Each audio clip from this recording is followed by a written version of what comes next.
kajian dengan penuh perhatian agar dapat menjadi ilmu yang bermanfaat. Kalau bisa dicatat.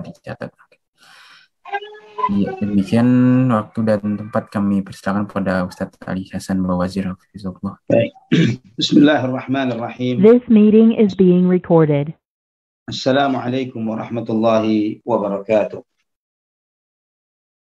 Innal hamdalillah nahmaduhu wa nasta'inuhu wa nastaghfiruh wa na'udzu billahi min shururi anfusina wa sayyiati a'malina. Man yahdihillahu fala mudilla lahu wa man yudlil fala hadiya lahu. Asyhadu an la ilaha illallah wahdahu la syarika lahu wa asyhadu anna Muhammadan 'abduhu wa rasuluhu la nabiyya ba'da. Allahumma salli wa sallim wa barik ala abdika wa nabiyyika Muhammad wa ala alihi wa sahbihi wa man ihtada bihadihi ila yaumil qiyamah. Qala Allahu jalla wa ala ya ayyuhalladzina amanu taqullaha haqqa tuqatih wa la tamutunna illa wa antum muslimun, amma ba'd. Ikhwatal iman, saudaraku fillah rahimani wa rahimakumullah. Alhamdulillah, segala puji bagi Allah Subhanahu wa taala Ar-Rahmanur Rahim, Zat yang Maha Pengasih, Zat yang Maha Penyayang, yang dengan rahmat dan kasih sayangnya Allah Subhanahu wa taala memperkenankan kita untuk bertemu, untuk melanjutkan materi kita di dalam menjalani kehidupan ini, berusaha menjalani kehidupan ini dengan sebaik-baiknya. Dengan apa? Dengan mengetahui hak-hak dan tanggung jawab yang dipikulkan oleh Allah Subhanahu wa taala kepada kita. Dengan itu kita menyadari bahwa kita hidup bukan untuk memperturutkan kemauan kita sendiri saja, namun di situ ada hak yang lain yang harus kita tunaikan. Hak Allah Subhanahu wa taala, hak Rasulullah sallallahu alaihi wasallam, hak para sahabat dan ahlul bait, hak rumah, hak Al-Qur'anul Karim, hak Masjid Baitullahil Haram, ya. Dan kita telah membahas beberapa hak yang telah kita bahas pada beberapa pertemuan ini. Dan di pertemuan yang ketujuh ini, kita akan membahas tentang hak kedua orang tua. Dan ikhwatal iman rahimani wa rahimakumullah, hak kepada kedua orang tua kita begitu sangat besarnya, sehingga menempati hak terbesar setelah hak Allah Subhanahu wa taala dan hak Rasulullah sallallahu alaihi wasallam. Sehingga jika antum membaca di dalam Al-Qur'an ayat-ayat yang menjelaskan untuk beribadah kepada Allah Subhanahu wa taala atau menunaikan hak-hak Allah Subhanahu wa taala, selalu diiringkan dengan hak-hak orang tua, ya, selalu diiringkan dengan hak orang tua. Sebagai contoh, misalnya di dalam surat Al-An'am ayat 151, ketika Allah Subhanahu wa taala merincikan tentang detail syariat Islam ini di dalam 3 ayat yang berturut-turut, di dalam ayat 151, 150 dan 153, namun kita singgung di 151-nya di bagian awal dari ayat itu, Allah Subhanahu wa taala menyampaikan, "Qul ta'alu atlu ma harrama rabbukum 'alaikum alla tusyriku bihi syai'an wa bil walidaini ihsana." Allah Subhanahu wa taala menyampaikan kepada kita dalam ayat ini, dalam rangkaian ayat yang panjang yang menjelaskan tentang hak yang luar biasa di dalam ayat itu, tentang tidak boleh membunuh anak, tidak boleh melakukan perbuatan zina yang nampak maupun yang tersembunyi, ya, perbuatan kekejian, tidak memboleh jiwa yang Allah haramkan. Antum silakan baca dengan ayat-ayat berikutnya. Itu yang dimulai oleh Allah Subhanahu wa taala di dalam ayat ini adalah alla tusyriku bihi syai'an wa bil walidaini ihsan. Allah Subhanahu wa taala menegaskan janganlah mempersekutukan sesuatu dengan Dia, berbuat baiklah kepada kedua orang ibu bapa. Subhanallah, ditegaskan oleh Allah Subhanahu wa taala di dalam ayat ini, yang pertama yang harus ditunaikan hak Allah Subhanahu wa taala, kemudian hak orang tua. Jika ada orang bertanya, "Ustaz, tadi antum mengatakan hak Allah dan Rasulnya, tapi kenapa di sini kok tidak disebut Rasulnya, langsung lompat kepada orang tua?" Kita katakan, dijawab oleh para ulama, bahwa hak Rasulullah SAW masuk dalam hak Allah Subhanahu wa taala. Karena jelas konsekuensi beriman kepada Allah Subhanahu wa taala artinya juga beriman kepada Rasul-Rasul yang diutus oleh Allah Subhanahu wa taala. Mustahil seseorang mengatakan dirinya beriman kepada Allah, namun Nabi atau Rasul yang diutus olehnya tidak diimani oleh orang tersebut. Ayat-ayat yang serupa dengan ini, silahkan antum membuka di dalam Al-Quran. Ana sebutkan nama-nama surat dan ayatnya. Al-Baqarah ayat 83 misalnya.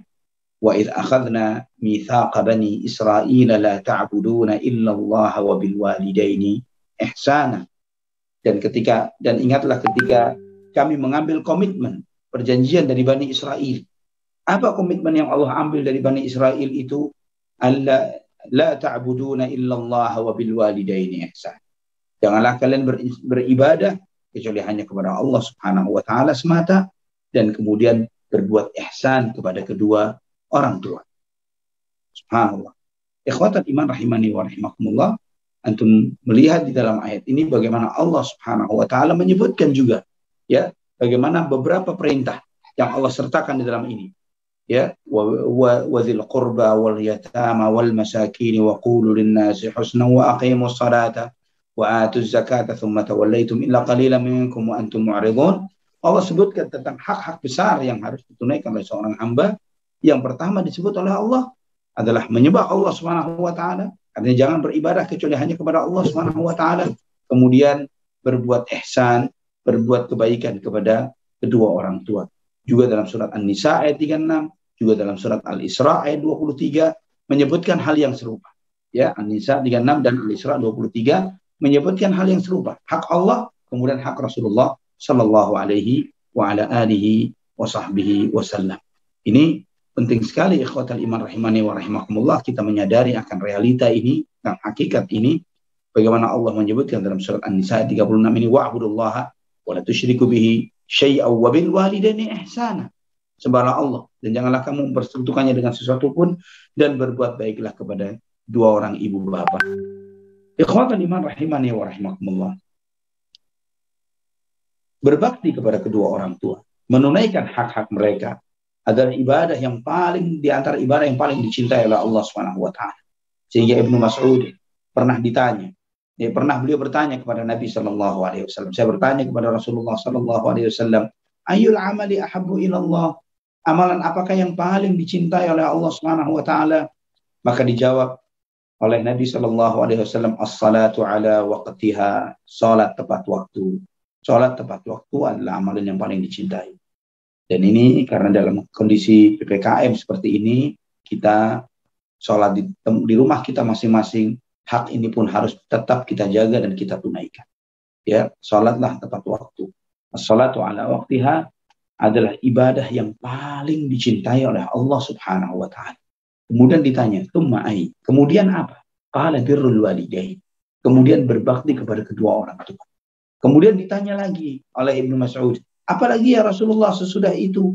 Dijawab oleh Nabi SAW, al-jihadu fi sabilillah. Dari hadis ini antum memahami sholat tepat waktu nilainya lebih tinggi ketimbang birrul walidain dan jihad. Jihad di bawah birrul walidain. Birrul walidain di atasnya, jihad fi sabilillah. Ini perlu ada di dalam pemahaman kita sebagaimana dalam riwayat yang sahih ini dalam Sahih Bukhari dan Muslim. Ikhwatan iman rahimani wa rahimakumullah. Dan para ulama menjelaskan kenapa sholat tepat waktu itu lebih utama ketimbang jihad fisabilillah. Karena sholat tepat waktu menuntut keistiqamahan seorang hamba sejak dia menjalankan perintah sholat ini sampai dia nantinya meninggal dunia. Sedangkan jihad, ketika seseorang misalnya terinspirasi untuk berangkat jihad dengan jihad yang syar'i, kemudian dia berangkat jihad fisabilillah, dia menjalankan jihad, dan kemudian sesampainya di medan jihad kemudian dia menang atau terbunuh dan selesai sudah amalannya sampai di situ. Tapi orang yang menjalankan sholat tepat waktu, dia tidak bisa dikatakan sholat tepat waktu kalau cuman tepat waktu dalam sepekan saja, tepat waktu dalam sebulan saja, tapi dikatakan dia seorang yang menjaga sholatnya dengan tepat waktu ketika seumur hidupnya dia menjalankan yang seperti itu. Ikhwatan iman rahimani wa rahimakumullah. Juga dalam hadis ini sebagaimana tadi Anda sampaikan, mengandung keutamaan birrul walidain, berbakti kepada kedua orang tua, melebihi jihad fi sabilillah. Juga ikhwatal iman, ada seseorang meminta izin kepada Nabi sallallahu alaihi wasallam. Dan orang ini mengatakan, "Ya Rasulullah, saya minta izin untuk berjihad bersama." Kemudian Nabi sallallahu alaihi wasallam bertanya, "Ahayyun walidak?" Apakah kedua orang tuamu masih hidup? Maka pemuda itu mengatakan, "Iya ya Rasulullah, dua orang tua saya masih hidup." Maka Nabi SAW bersabda, "Fafihima fajahid." Maka pulanglah kamu, berjihadlah kamu dengan bersungguh-sungguh di dalam berbakti kepada keduanya. Dalam berbakti kepada keduanya. Nabi SAW bersabda, "Fafihima fajahid." dalam terhadap keduanya hendaklah engkau berjihad. Di sini para ulama menyebutkan bahwa Nabi Shallallahu Alaihi Wasallam menyebutkan berbakti kepada kedua orang tua itu identik dengan jihad. Namun kita menyadari bahwa bukan cuma sekedar identik dengan jihad, namun bahkan lebih utama dari jihad fi sabilillah. Kemudian pernah sekali waktu juga, riwayat ini riwayat Imam Bukhari dan Muslim. Riwayat yang lainnya dalam Sahih Muslim, Abdullah bin Amr bin Al-As radhiyallahu anhuma, beliau menyampaikan bahwa pernah ada seseorang datang mendatangi Nabi Shallallahu Alaihi Wasallam. Orang itu ingin berbaiat kepada Nabi untuk ikut hijrah dan jihad, untuk mengharapkan pahala dari Allah Subhanahu Wa Taala. Kemudian pemuda itu mengatakan, kemudian Nabi Shallallahu Alaihi Wasallam bertanya kepada pemuda tersebut, "Fahal min walidaika ahadun hayy?" Apakah salah seorang dari kedua orang tuamu masih hidup? Maka kemudian pemuda ini mengatakan, "Benar ya Rasulullah, bahkan dua-duanya." Bahkan dua-duanya. Kemudian Nabi Shallallahu Alaihi Wasallam bersabda, "Fatabtaghil ajra min Allah azza wa jalla." Engkau berharap pahala dari Allah Subhanahu Wa Taala? Maka dijawab oleh pemuda itu, "Benar, saya berharap pahala dari Allah." Maka Nabi Shallallahu Alaihi Wasallam bersabda, "Farji' ila walidayka fa ahsin suhbatahuma." Pulanglah kamu, dekatlah kamu dengan kedua orang tuamu, pergaulilah keduanya dengan sebaik-baiknya. Pergaulilah keduanya dengan sebaik-baiknya. Ikhwatal iman rahimani wa rahimakumullah. Di antara pelajaran yang dahsyat, yang luar biasa kita ambil pelajaran dari peristiwa pandemi ini, kita tidak pernah merasakan sedekat ini dengan kematian. Kita tidak pernah merasakan bahwa ajal itu, dahulu mungkin kita ngukur dengan umur, ya. Kita ngukur dengan usia. Ya, masih 40-an. Insya Allah masih ada kurang lebih 20-30 tahun lagi ke depan. Ya, masih 30-an. Insya Allah masih ada sekian puluh tahun lagi ke depan. Selalu kita mengukur dengan umur dan usia. Namun saat ini kita tidak melakukan itu. Kita tidak mengukur tidak mengukur usia kita dengan perbandingan usia kita dengan orang-orang yang lebih tua dari kita. Tapi begitu cepat dan dekatnya kita dengan al-maut, dengan kematian. Dan itu mengajarkan kepada kita, kesempatan beramal itu hanya datang sekali, yaitu ketika kita masih hidup. Ketika masih hidup. Ketika Anda saat ini, apalagi dalam kondisi PPKM, work from home, dan lain sebagainya, Anda sibuk dengan pekerjaan-pekerjaan yang tidak jelas, atau pekerjaan-pekerjaan yang bisa dikerjakan sambil melakukan kewajiban yang terbesar yang harus kita lakukan, yaitu berbakti kepada kedua orang tua. Lakukan. Dekat dengan orang tua Anda. Kerjakan pekerjaan Anda, amanah dan tanggung jawab Anda selama masih diberi kesempatan hidup oleh Allah Subhanahu Wa Taala. Entah kitanya, entah kedua orang tua kita. Karena subhanallah ikhwatal iman, kesempatan itu tidak akan berulang. Ikhwatal iman rahimani wa rahimakumullah. Berbakti kepada kedua orang tua di antara sebab datangnya ridhanya Allah Subhanahu Wa Taala.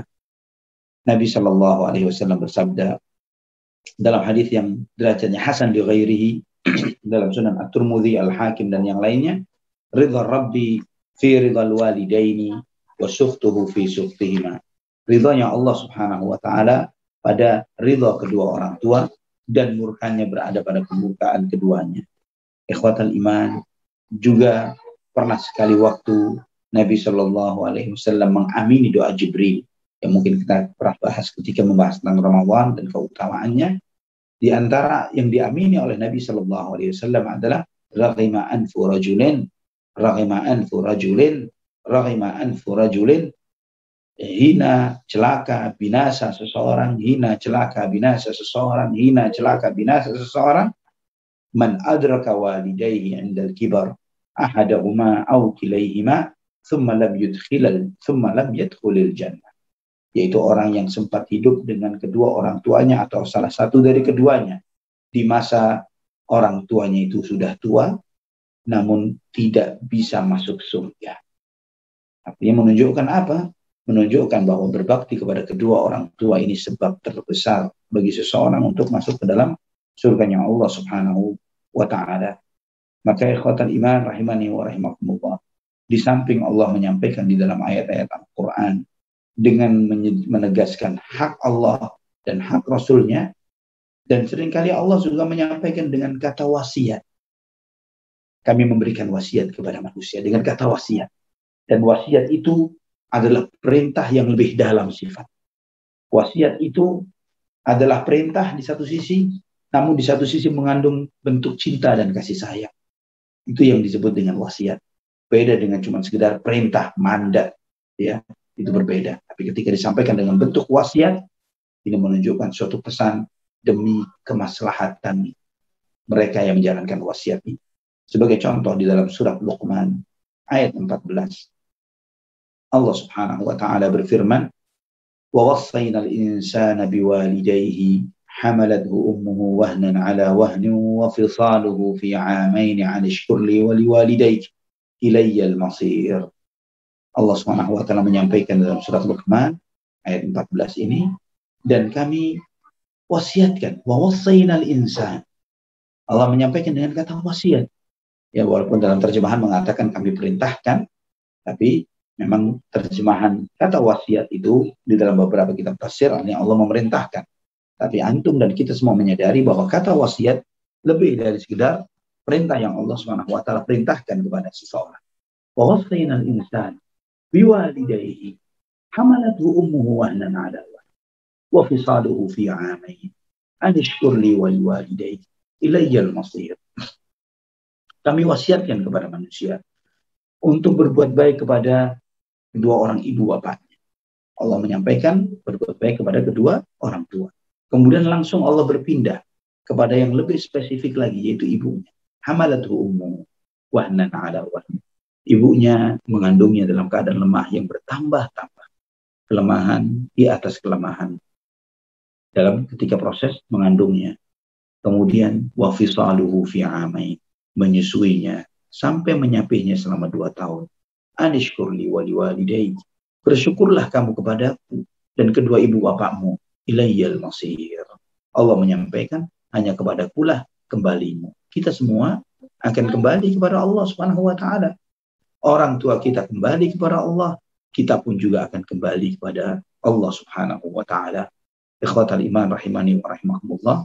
Jika antum memperhatikan ayat-ayat Al-Quran tentang wawassayna ini, dan kami berikan wasiat, ini juga diulang oleh Allah dalam beberapa tempat di dalam Al-Quran.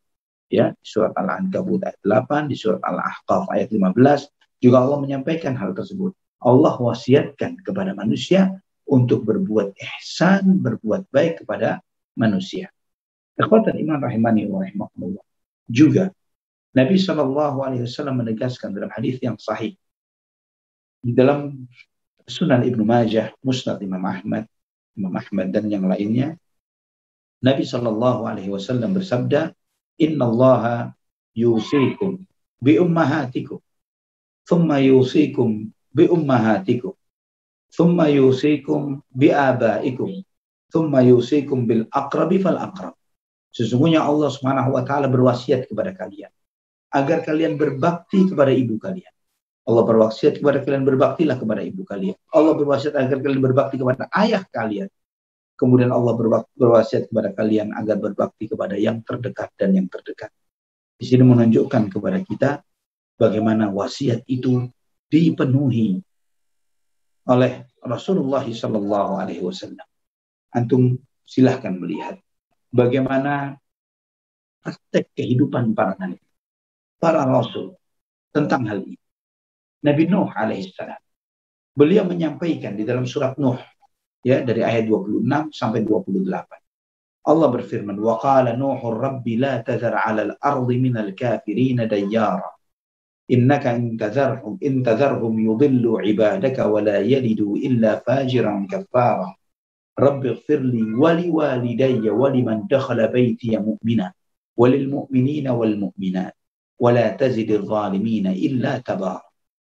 Dalam surat Nuh dari ayat 26 sampai ayat 28.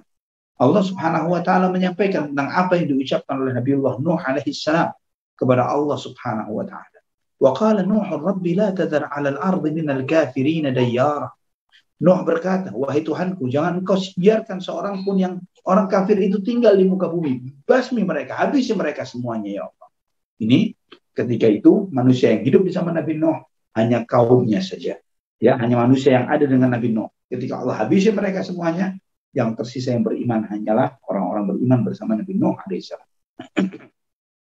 Kemudian di ayat selanjutnya, innaka in tadharhum yudhillu ibadaka wa la yalidu illa fajiran kafar. Sesungguhnya jika engkau biarkan mereka tinggal ya Allah, mereka akan menyesatkan hamba-hambamu dan mereka tidak akan melahirkan nantinya anak-anak kecuali anak-anak yang juga membuat maksiat dan kafir seperti kedua orang tuanya. Di ayat berikutnya 28, Rabbighfirli wa liwalidayya wa liman dakhala baitiya mu'mina wa lil mu'minina wal mu'minat.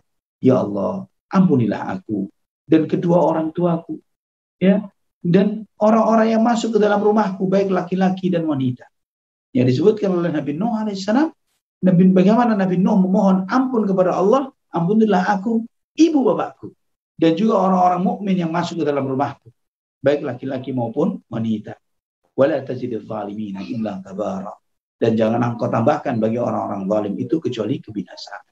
Ini Nabi Nuh alaihissalam.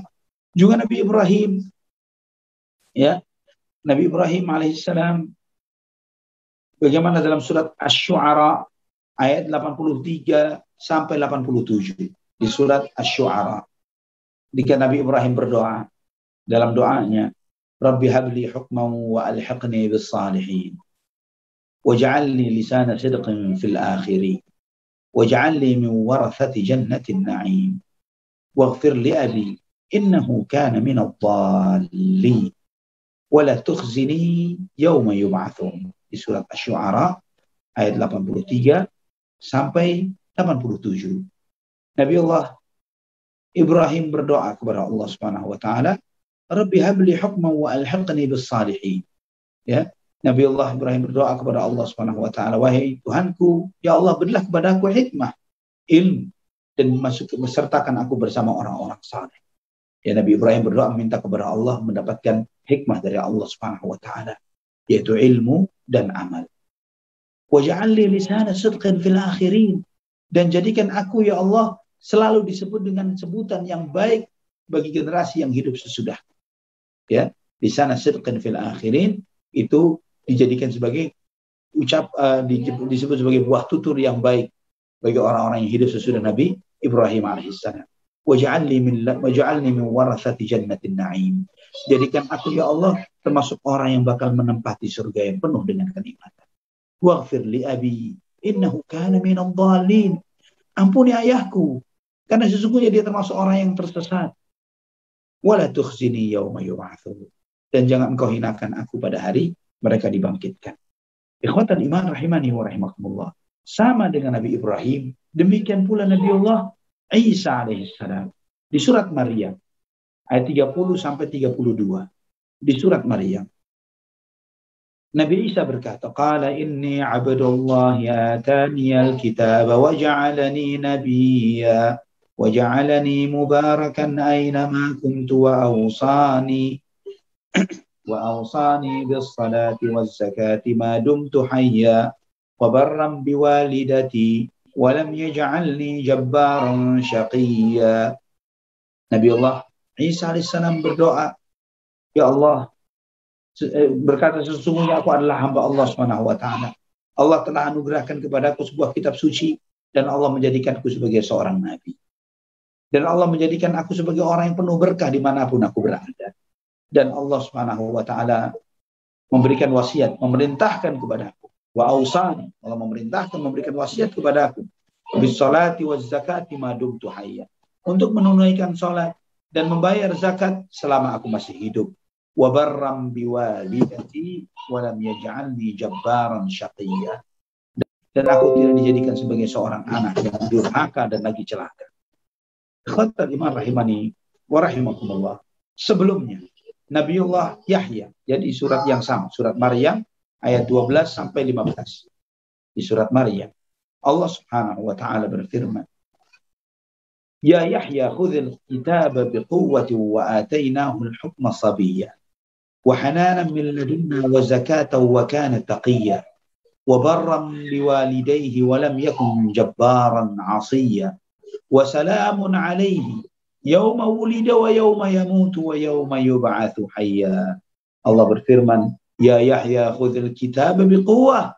Wahai Yahya, peganglah kitab suci itu dengan sekuat-kuatnya, dengan sungguh-sungguh, dengan benar engkau mengamalkan isi kitab suci itu, kitab Taurat. Wa atainahul hukma sabiyya, dan kami berikan kepadanya hikmah ketika dia masih anak-anak. Wa hananan min ladunna wa zakatan wa kana taqiyya, dan dia memiliki rasa kasih sayang yang mendalam yang Allah berikan dari sisinya, dan kemudian Allah berikan zakat, kesucian dari perbuatan dosa dan maksiat. Wa kana taqiyya, dan seorang hamba yang bertakwa. Wa barram biwalidayhi wa lam yakun jabbaran 'asiyya, dan Allah jadikan dia sebagai orang yang berbakti kepada kedua orang tuanya, dan bukanlah dia seorang anak yang sombong dan lagi durhaka. Subhanallah. Wa salamun 'alaihi yauma wulida wa yauma yamutu wa yauma yub'atsu hayya. Maka kesejahteraan untuk Nabi Yahya alaihissalam di hari dia dilahirkan, di hari dia meninggal dunia, dan di hari nanti ketika dia dibangkitkan. Subhanallah, subhanallah. Inilah kehidupan para nabi yang Allah Subhanahu wa taala sebutkan di dalam Al-Qur'anul Karim. Ikhwatal iman rahimani wa rahimakumullah. Orang tua adalah sebab wujud adanya kita di muka bumi. Oleh karena itu mereka memiliki hak-hak yang besar yang harus ditunaikan oleh seorang anak kepada mereka. Di antara hak itu, yang pertama adalah berbakti kepada mereka. Bergaul dengan mereka dengan cara yang baik. Bergaul dengan mereka dengan cara yang berbaik. Bersahabat dengan mereka dalam kehidupan dunia. Mendoakan mereka. Jika misalnya mereka dalam keadaan tidak beriman atau kafir misalnya, berusaha menasihati dengan cara yang ma'ruf. Dan juga ikhwatal iman rahimani wa rahimakumullah, Allah Subhanahu wa taala mengingatkan kepada kita bahwa berbuat baik dan berbakti kepada kedua orang tua walaupun mereka kafir sekalipun, tetap kita berbuat baik kepada mereka. Tidak boleh kita durhaka kepada mereka karena kekafirannya. Ya, Allah Subhanahu wa taala menegaskan di dalam surat Luqman ayat 13 sampai 15, wa khairal insana biwalidayhi hamalathu ummuhu wahnan ala wahnin wa fisaluhu fi 'amain an ishkur li wa liwalidayk ilayya al-masir wa in jahadaka ala an tushrika bi ma laysa laka bihi ilmun fala tuti'huma wa sahibhuma fid dunya ma'rufa wattabi' sabila man anaba ilayya thumma ilayya marji'ukum fa unabbi'ukum bima kuntum ta'malun. Ya, surat Luqman ayat 14 ayat 15, Allah menyebutkan, dan kami wasiatkan kepada manusia untuk berbakti kepada kedua orang tuanya. Ibunya telah mengandungnya kelemahan di atas kelemahan, dan kemudian menyapihnya setelah 2 tahun. Maka bersyukurlah kepadaku dan kedua orang tuamu. Kepadakulah kalian semua akan dikembalikan. Jika keduanya memaksamu untuk kamu berbuat kesyirikan yang kamu tidak memiliki ilmunya, maka jangan kamu taat. Pergaulilah keduanya di dunia dengan sebaik-baiknya. Allah perintahkan, ya, di ayat yang ke-15 coba diperhatikan, ya. Dan jika keduanya memaksamu untuk mempersekutukan dengan aku sesuatu yang tidak ada pengetahuanmu tentang itu, jangan kamu mengikuti keduanya. Dan pergaulilah keduanya di dunia dengan baik. Wasahibhuma fid dunya ma'rufan. Allah Subhanahu wa taala wattabi' sabila man anaba ilayya. Dan ikutilah jalan orang-orang yang kembali kepada aku. Tsumma ilayya marji'ukum fa unabbi'ukum bima kuntum ta'malun. Kemudian kepadakulah kalian semua akan kembali, dan aku akan memberikan tahukan kepada kalian semua apa yang telah kalian perbuat di kehidupan dunia. Contohnya begitu banyak. Contoh yang Allah sampaikan di dalam Al-Quran. Coba kita simak. Di dalam surat Maryam. Dari ayat 41 sampai 47. Tentang bagaimana proses Nabiullah Ibrahim alaihissalam berdialog dengan ayahnya. Ya, untuk berusaha memberikan hidayah dan petunjuk kepada ayahnya ini. Ayat 41 sampai 47 dari surat Maryam. Wadhkur fil kitabi Ibrahim innahu kana siddiqan nabiyya idh qala li abihi ya abati lima ta'budu ma la yasma'u wa la yubsiru wa la yughni 'anka syai'an ya abati inni qad ja'ani min al-'ilmi ma lam ya'tika bih fattabi'ni ahdika siratan sawiyya ya abati la ta'budi asy-syaitan inna asy-syaitana kana lir-rahmani 'asiyya ya abati inni akhafu an yamassaka 'adzabun minar rahmani fatakuna lisy-syaitani waliyya qala araghibun anta 'an alihati ya Ibrahim la in lam tantahi la arjumannaka wahjurni maliya. Qala salamun 'alaika sa'astaghfiruka laka rabbi innahu kana bi hafiya. Allah Subhanahu wa taala tunjukkan ke dalam ayat kepada kita ayat-ayat ini. Ceritakan wahai Muhammad tentang kisah Nabi Ibrahim yang ada dalam Al-Qur'an ini. Sesungguhnya Allah Subhanahu wa taala sebutkan tentang Nabi Ibrahim alaihi salatu wassalam, innahu kana siddiqan nabiyya. Dia adalah seorang yang sangat membenarkan dan dia adalah seorang nabi.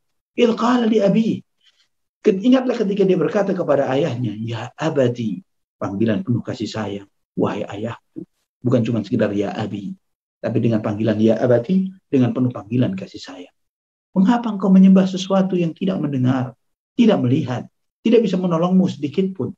Tidak menyebutkan, kenapa kamu tidak menyembah berhala, setan dan sebagainya. Tapi diajak untuk berpikir sang ayah ini supaya mau menerima hidayah tersebut. Kemudian disampaikan oleh Nabi Ibrahim, wahai ayahku, sesungguhnya telah datang kepadaku sebagian ilmu pengetahuan yang tidak datang kepadamu. Ikutilah aku, sehingga aku akan memberikan petunjuk kepadamu ke jalan yang lurus. Nabi Ibrahim tidak menyombongkan dirinya walaupun dia adalah seorang Khalilur Rahman, kekasih Allah Subhanahu wa taala. Namun beliau menyampaikan kepada ayahnya, saya mendapatkan sedikit ilmu yang engkau tidak tahu, wahai ayah. Ikutilah aku. Engkau akan selamat. Engkau akan diberi hidayah oleh Allah Subhanahu wa taala. Kemudian Nabi Ibrahim alaihissalam mengatakan, ya abati la ta'budi syaitan. Wahai ayahku, janganlah engkau menyembah syaitan. Sesungguhnya syaitan itu durhaka kepada Allah yang Maha Pemurah. Diingatkan oleh Nabi Ibrahim, la ta'budi syaitan. Inna syaitana kana lirrahmani 'asiya. Di dalam maksiat ini ada dua pengenalan. Ada dua ma'rifah, dua ilmu. Pertama, mengenalkan bahwa Allah adalah Ar-Rahman, yang Maha mengasihi seluruh makhluknya, langit dan bumi, yang tidak pantas ada tandingan dan perantara antara manusia dengan Allah Subhanahu wa taala, karena dia Ar-Rahman, sebagaimana rahmat dan kasih sayangnya tanpa perantara untuk seluruh makhluknya, demikian pula dengan beribadah kepadanya pun tanpa perantara. Allah Maha Pengasih, ya. Dan kemudian juga diingatkan bagaimana syaitan ini sangat durhaka kepada Allah yang Maha Pengasih. Ya, ini yang kedua, syaitan sangat durhaka kepada Allah yang Maha Pengasih. Kenapa kok malah kita mengikuti yang durhaka kepada Zat yang Maha Pengasih?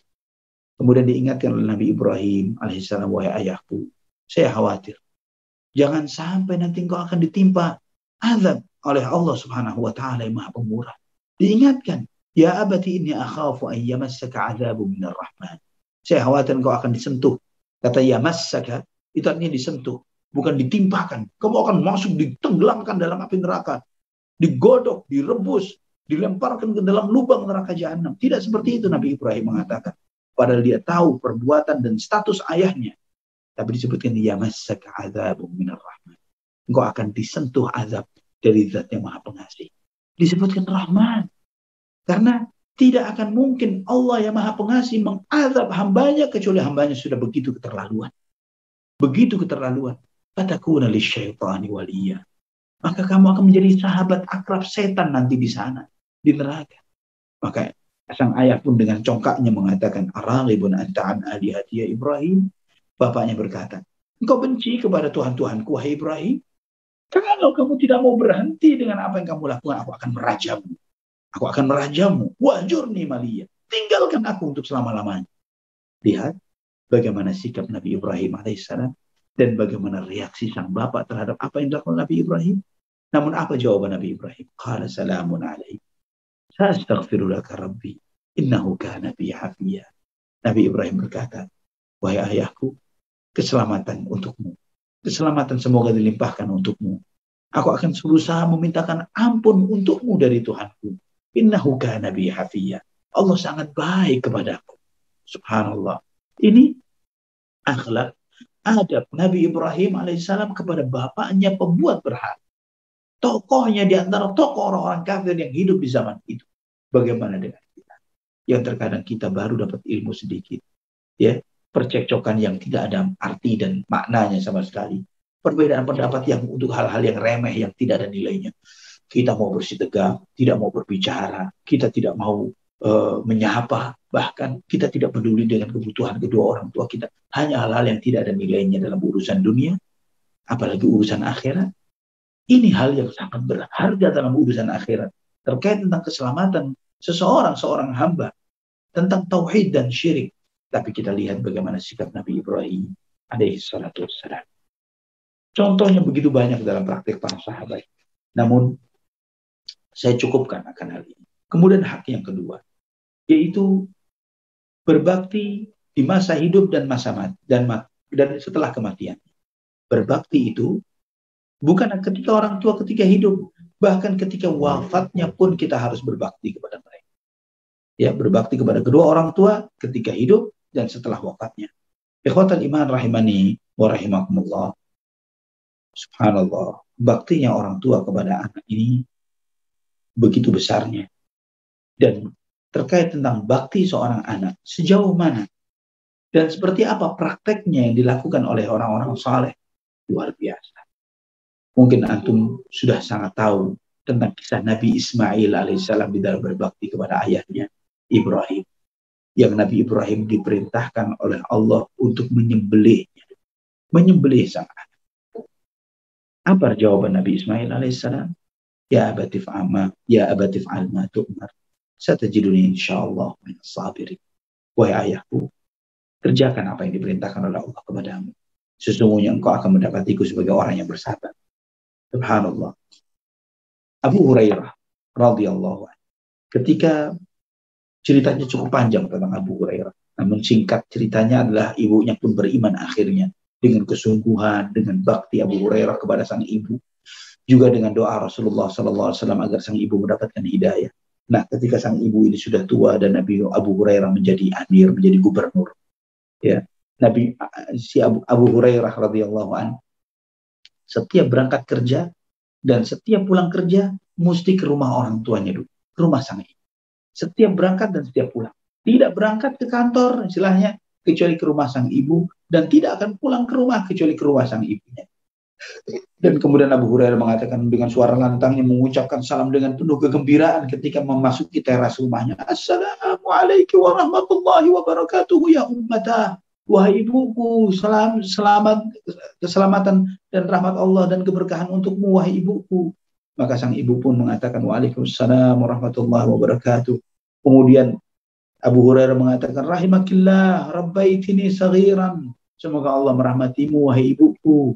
Engkau telah mendidikku sejak aku masih kecil. Maka sang ibu pun mengatakan ya bunai wa anta fajazakallahu khairan wa radiya anka kama barartani kabiran. Wahai anakku, semoga Allah memberikan balasan kebaikan untukmu. Semoga Allah meridhoimu karena engkau telah berbakti kepadaku sampai aku tua. Subhanallah. Orang-orang salaf terdahulu pernah ada di salah seorang di antara mereka sedang bersama ibu di satu ruangan di rumahnya. Ternyata mereka melihat ada satu lubang yang dia melihat ada kalajengking masuk ke dalam lubang. Maka dia pun memasukkan tangannya ketika dia berusaha mengejar kalajengking itu, dan kalajengking itu masuk ke dalam lubang sarangnya, dia masukkan tangannya ke dalam lubang tersebut. Dan kemudian sampai orang ini disengat berkali-kali oleh kalajengking tersebut. Dan kemudian ditanya, kenapa engkau biarkan seperti itu? Dia mengatakan, saya khawatir kalajengking ini keluar dari sarangnya, dan dia menyengat ibuku. Subhanallah. Ada seorang lagi yang sampai tidak mau makan semeja dengan orang tuanya. Ketika ditanya kenapa tidak mau makan semeja dengan kedua orang tuanya, kenapa seperti itu? Adalah karena khawatir jika dia mengambil salah satu lauk yang sudah dilirik oleh ayah atau ibunya. Subhanallah ikhwatal iman.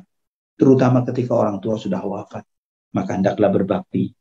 Ya, hendaklah berbakti kepada orang tua walaupun orang tua itu sudah wafat. Di antaranya adalah dengan bersungguh-sungguh beribadah kepada Allah, menjaga agama yang telah Allah wasiatkan kepada oleh orang tua kita kepada kita, menjaga wasiat Islam ini dengan sebaik-baiknya. Ikhwatal iman rahimani wa rahimakumullah. Dan kita adalah hasil jeripayah dari kedua orang tua kita. Nabi SAW bersabda, inna atyaba ma akaltum min kasbikum wa inna auladakum min kasbikum. Sebaik-baik yang kalian makan ya adalah hasil jeripayah kalian, dan anak kalian adalah hasil jeripayah kalian. Di sini menunjukkan apa? Di sini menunjukkan kepada kita bahwa kita bekerja mencari nafkah, sisihkan untuk kedua orang tua kita. Juga di samping itu adalah ketika kita beribadah, ketika kita melakukan, walau melakukan suatu ibadah kebaikan, apapun itu, sholat, puasa, zikir, baca Quran, dan yang lain sebagainya, tanpa kita niatkan kedua orang tua kita, kepada kedua orang tua kita pahalanya, mereka sudah dapat. Karena kita adalah hasil jeripayah mereka. Di antara bentuk kita berbakti kepada mereka setelah mereka wafat, banyak-banyak mendoakan keduanya.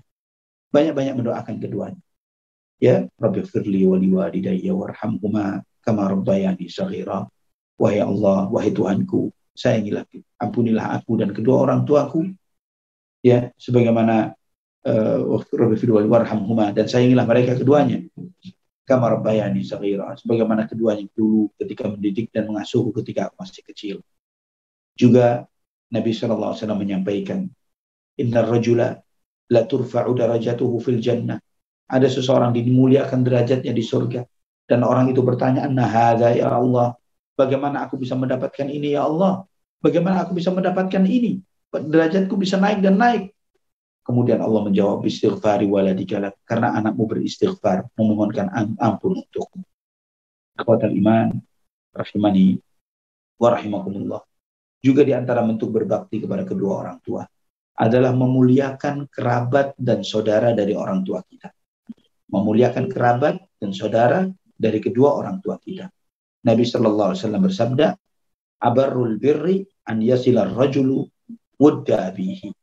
Bentuk bakti yang terbaik ketika seorang anak menyambung kebaikan, yaitu menyambung silaturahim dengan kerabat dan orang-orang dekat ayahnya. Hadis ini sahih dalam Sahih Muslim. Juga Nabi SAW bersabda, Man ahabba an yasila abahu fi qabrih, fal yasil ikhwana abihi ba'dahu. Dalam derajat yang hasan, Nabi SAW bersabda, barang siapa yang ingin untuk menyambung hubungannya dengan ayahnya yang di kuburan, maka sambunglah saudara-saudara ayahnya yang masih hidup. Sambunglah hubungan dengan saudara-saudara ayahnya yang masih hidup.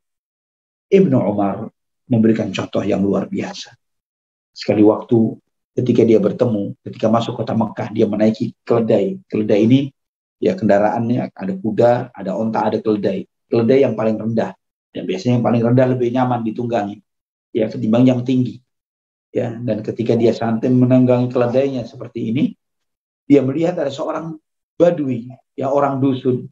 Yang orang dusun ini kemudian melewati Ibnu Umar, dan Ibnu Umar bertanya, Alasta ibnu Fulan bin Fulan? Bukankah engkau anaknya si Fulan bin Fulan? Anaknya si Fulan? Benar, saya anaknya si Fulan. Maka Ibnu Umar turun dari keledainya dihadiahkan kepada orang itu. Dihadiahkan. Naiki ini. Kemudian dia melepas jubahnya. Pakaikan jubahnya kepada orang itu. Sampai murid-murid Ibnu Umar, sahabat-sahabat yang lain melihat betapa respect, betapa penghormatan Ibnu Umar kepada orang itu, sampai berkata, Ghafarallahu lak, a'taita hadzal arabiyya himaran wa kunta turawihu alaihi wa imamatan kunta tashuddu biha ra'sak. Engkau memuliakan orang ini dengan memberikan keledaimu kepadanya. Engkau memberikan jubahmu dan surbanmu kepada orang itu. Padahal dia seorang kampung, orang dusun. Dihormati sedikit saja dia sudah senang. Kenapa engkau melakukan seperti itu? Apa jawaban Ibnu Umar? Kata Ibnu Umar, saya mendengar Rasulullah SAW bersabda, Inna min abarril birri silatar rajuli ahla wuddi abihi. Sesungguhnya sebaik-baik bakti seorang anak adalah ketika seseorang menyambung orang-orang yang disayang oleh ayahnya. Subhanallah. Dan ayahnya ini disayang oleh ayahku, kata Ibnu Umar. Ayahnya sahabat ayahku. Maka aku pun menyambung kebaikan kepada anak-anaknya. Subhanallah. Ini sesuatu yang hilang di masa kita saat ini. Juga di antara bentuk kita berbakti, setelah mereka berdua meninggal dunia, bersedekah atas nama mereka. Baik bersedekah berupa ilmu, ya, ilmu yang orang tua berikan kepada kita, atau berniat memberikan Quran, atau membangunkan masjid, menggalikan sumur, ya, atau bersedekah jariah yang lainnya yang diniatkan untuk kedua orang tua. Itu bentuk bakti seorang anak kepada kedua orang tuanya setelah orang tua itu meninggal dunia. Dan juga ikhwatal iman, ingatlah doa-doa yang mustajab yang dikabulkan oleh Allah. Nabi SAW bersabda, Thalathu da'awatin yustajabu lahun la syakka fihin. 3 doa yang pasti mustajab dan tidak ada keraguan akan hal itu. Da'watul madlum, wa da'watul musafir, wa da'watul walid li waladihi. doanya orang yang terzalimi, doanya musafir yang sedang dalam perjalanan, dan doanya orang tua kepada anak. Ikhwatal iman, dahulu, dan antum insya Allah mungkin mendengar dan mengetahui tentang seseorang yang mulia, sangat mulia, dan bahkan menjadi seorang waliullah yang disebut namanya oleh Rasulullah SAW, walaupun tidak pernah bertemu dengan Nabi. Tapi dia menjadi orang yang paling saleh, menjadi orang yang paling bertakwa, dan di antara tabi'in yang terbaik, yaitu Uwais bin Amir Al-Qarni. Uwais bin Amir Al-Qarni. Nabi SAW sampai bersabda kepada beberapa sahabatnya, Ya'ti alaikum Uwais bin Amir ma'a amdadi ahli Yaman min muradin thumma min qarnin kana bihi baras fabara'a minhu illa mawdi'a dirhamin lahu walidatun huwa biha barrun law aqsama 'ala Allah la abarrahu fa in istata'ta an yastaghfir laka faf'al. Nabi SAW bersabda kepada para sahabatnya, nanti akan datang kepada kalian seseorang bernama Uwais bin Amir dari negeri Yaman. Dia dari desa Murad, kemudian dari Qarn. Dia pernah terkena penyakit kusta dan Allah sembuhkan dirinya kecuali 1 dirham dari tubuh. Dia memiliki seorang ibu dan dia sangat berbakti kepada ibu. Dan anak ini, andai kata bersumpah kepada Allah atas nama Allah, Allah akan taati sumpahnya. Allah akan dengarkan sumpahnya. Maka jika kamu bertemu dengannya dan kamu bisa minta kepadanya agar dia memintakan ampun kepada Allah untuk dosa-dosamu, lakukan itu. Subhanallah, karena baktinya kepada sang ibu menjadikan anak ini sebagai anak yang mustajab doa, yang doanya dikabulkan dan didengarkan oleh Allah. Ini ikhwatal iman, wasiat yang hak yang harus kita tunaikan untuk kedua orang tua kita. Di samping kedudukan mereka yang begitu besar, ingat bahwa durhaka kepada kedua orang tua termasuk dosa yang terbesar setelah kesyirikan. Allahul musta'an, wala haula wala quwwata illa billah.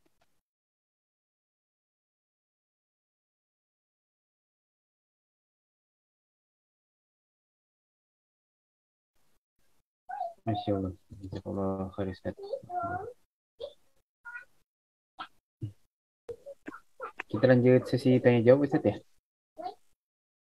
Silakan. Suara antum agak jauh. Untuk. Oh, astagfirullah. Sebentar. Ya, alhamdulillah tadi sudah mendengarkan hak-hak orang tua sangat jelas ya Ustaz, dari mulai zaman Nabi pun sampai zaman Nabi-Nabi sebelumnya juga sampai Nabi Muhammad sampai Uwais Al-Qarni pun juga sangat jadi inspirasi bagi kita ya Ustaz. Oke. Ini ada beberapa pertanyaan Ustaz. Assalamualaikum warahmatullahi wabarakatuh. Semoga Allah selalu melindungi Ustadz dan kita semua.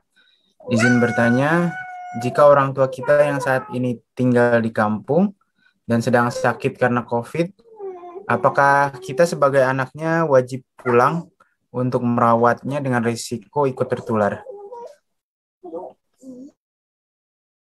Nah, mengenai wabah, terkait dengan wabah, ada ketentuan dan sunnah Nabi SAW tersendiri akan hal ini. Pesan yang Anda sampaikan terutama terkait ketika wabah ini merebak dan kemudian keluarga atau orang tua kita tidak termasuk di antara mereka yang terpapar dengan yang seperti ini. Ketika antum dapati dia masih sehat, balik, temuin mereka. Temani mereka. Bersahabatlah dengan mereka. Di saat mereka sedang terpapar seperti ini, wallahu a'lam bishawab, ini sesuatu sikap yang memang tidak mudah untuk diputuskan. Namun wallahu a'lam bishawab, jika itu terjadi pada diri anak akan temani kedua orang tua. Apapun resikonya. Allah a'lam bishawab. Tapi ini keputusan, apakah kalau misalnya seseorang itu tidak datang karena mengkhawatirkan terkena wabah, kemudian dia berdosa, insya Allah tidak berdosa. Karena juga ada ketentuan Nabi SAW yang menegaskan bahwa ketika seseorang berada di satu negeri wabah, maka dia tidak boleh keluar, yang di luar tidak boleh masuk ke dalam. Namun ketika kondisinya, resikonya sama resikonya, maka lebih baik kita dekat dengan orang tua kita. Wallahu a'lam bishawab. Jazakallahu khair Ustaz. Barakallahu. Ya, semoga dapat dimengerti ya bagi penanya. Untuk pertanyaan selanjutnya Ustadz, semoga Ustadz diberkahi Allah selalu. Amin ya rabbal Ada alamin. dua nih Ustadz. Yang pertama, bolehkah mengusahakan badal haji orang tua yang sudah meninggal dengan jasa orang lain di Mekah, tapi sang anak juga belum haji Ustadz? Jika badal haji itu kosnya memang tidak terlalu mahal dan tidak menutup kemungkinan bagi sang anak untuk menunaikan haji sesudahnya, boleh. Ya, namun jika badal haji itu kosnya mendekati kos kita berangkat haji, maka yang harus adalah kitanya dulu haji, baru kemudian kita menghajikan kedua orang tua. Wallahu a'lam bishawab. Oke, Ana nanya dikit boleh Ustadz. Jadi berkaitan dengan Idul Adha juga nih Ustadz, apakah saat orang tua meninggal kita boleh terus misalnya merutinkan Idul Adha, kurban atas nama orang tua dengan rutin Ustadz? Nah, korban atas nama orang tua tidak secara spesifik bukan bagian dari sunnah Nabi SAW. Karena ibadah korban itu kewajiban bagi yang hidup, bukan yang meninggal dunia. Maka ketika seseorang secara khusus meniatkan untuk kedua orang tuanya secara rutin seperti itu, ini bukan bagian dari sunnah. Antum berkorban, dan jika memiliki kelebihan, sedekahkan korban itu kepada keluarga yang tidak berkorban. Ya, cari keluarga fakir, keluarga miskin yang mereka butuh dalam kondisi seperti ini juga, serahkan kepada mereka, biarlah mereka berkorban dengan sedekah yang antum atau hadiah yang antum hadiahkan kepada mereka. Ini saya hadiahkan, kalian berkorban dengan ini, begitu. Itu lebih afdal, dan antum niatkan, artinya seperti tadi disampaikan, apakah antum niatkan atau tidak antum niatkan, tetap pahalanya akan sampai kepada kedua orang tua antum. Wallahu a'lam bishawab. Masya Allah Ustadz, ya betul sih. Nah, mencerahkan Ustadz. Ya, selanjutnya nih Ustadz, apakah kita boleh merantau jauh dari orang tua ke luar negeri demi mengejar karir Ustadz? Tadi berkaitan dengan pembahasan yang awal ya. Nah, untuk mengejar karir, jadi ada dua niatannya. Kalau niatnya menuntut ilmu adalah suatu kemuliaan, mengejar karir itu baik, luar biasa. Tidak, selama kita tetap mengingat hak-hak kedua orang tua kita. Namun, Anda melihat tatanan dunia sudah berubah dengan adanya pandemi ini. Ya, jadi Anda melihat bahwa karir yang untuk kejar tidak memberikan karir itu konteksnya dunia, ya konteksnya dunia. Apa yang antum bisa dapatkan ketika antum mengejar karir, namun qadarullah antum terpapar COVID, walaikumsalam, dan kemudian termasuk mereka yang terkena dan meninggal dunia karena wabah ini. Dunia tidak kita dapatkan, akhirat pun terlepas dari kita. Ketika antum memiliki peluang untuk bisa dekat dengan orang tua, mungkin sebagian kita mengira bahwa dekat dengan orang tua itu mematikan atau meredupkan karir.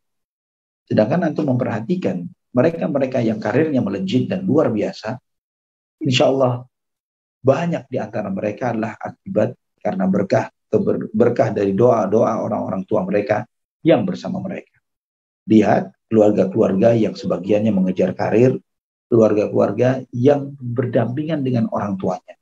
Mana yang lebih berkah hidupnya? Perhatikan, cari dari kerabat-kerabat Anda, dari satu saudara, 2-3 orang, sebagian mengejar karir, sebagian mendampingi orang tuanya sampai orang tuanya wafat. Mana yang lebih berkah hidupnya? Dari situ mungkin antum bisa mengambil banyak pelajaran. Wallahu a'lam bishawab. Masya Allah, jazakumullah khair Ustadz. Sepertinya jelas ya. Ya Ustadz, karena memang waktu juga yang memisahkan kita nih Ustadz, udah 1:30 lebih ternyata. Mungkin bisa ditutup dari Ustadz langsung, silakan. Baik, ikhwatal iman rahimani wa rahimakumullah. Sebagai penutup, Ana ingin menyampaikan tentang sebuah hadits Nabi Shallallahu Alaihi Wasallam terkait tentang seorang yang menjaga ibadahnya, namun tidak bakti kepada kedua orang tuanya. Nabi Shallallahu Alaihi Wasallam pernah didatangi oleh seseorang. Orang itu bertanya kepada Nabi.